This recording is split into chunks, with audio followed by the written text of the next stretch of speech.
Hi friends, this is your pal Scott Garibay, and today we're going to talk about Dungeons and Dragons and my supposition that Dungeons and Dragons should be used to improve ourselves. I believe that Dungeons and Dragons is a human improvement engine, originally designed to do exactly that by Gary Gygax. That I'm the only, it's a very unique view, but I believe this is true, and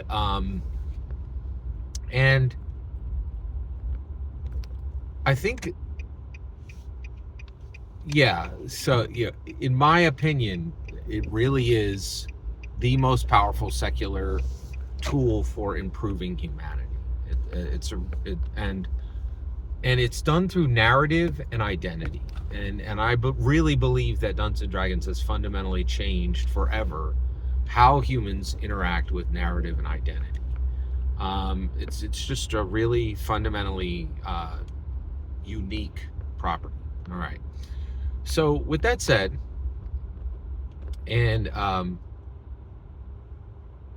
yeah, so what I want to talk about today is the narrative aspect, right?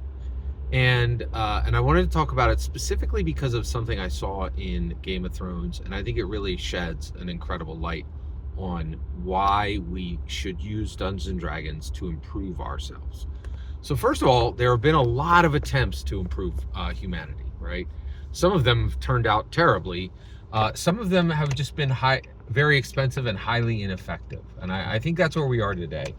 The number one source for self improvement today is extremely expensive and highly ineffective, right? But I really believe that Dungeons and Dragons changes this and is a fundamental game changer in human improvement. So Game of Thrones.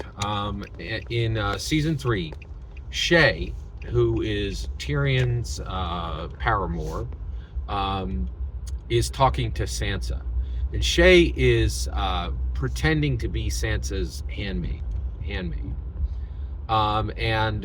So Shae is with Sansa, and they're just sitting on the docks together. They're just enjoying a nice afternoon.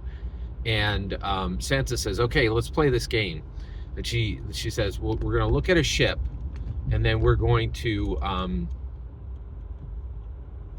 so we'll look at at a ship, and then we'll tell a story about the ship." And so she looks at this ship, and she's like, "That ship is loaded with wine, and it's headed to Dorne, but the captain's never going to come back. The captain's simply going to sell the stock there, and remain in Dorne. He's never coming back." Right, and then Shae, and so Sansa tells this story, and then Shae says, "Well, she's like, no, that's not correct. I know what that ship is. That ship is, is carrying these goods to this other port, right?" And then Shae says to Sansa, she says, "If we know the truth, why do we need to make up a story, right?" And Sansa comes back and she says, "Because the truth is always terrible or boring." I think she nailed it, right? And I think, increasingly, this is just being found to be really, really true. One of the things that's interesting is people are done with experts all over. People are like, "I don't want to hear anything from an expert," right? And generally, this is especially true with scientists and historians right now, right? Like scientists, you're like, "Hey, I need you to, give me a solution to XYZ." And they're like, "Well, there really isn't any solution, but you can continue to pour billions into this, and we'll pretend that there'll be some solution that'll come decades from now," right?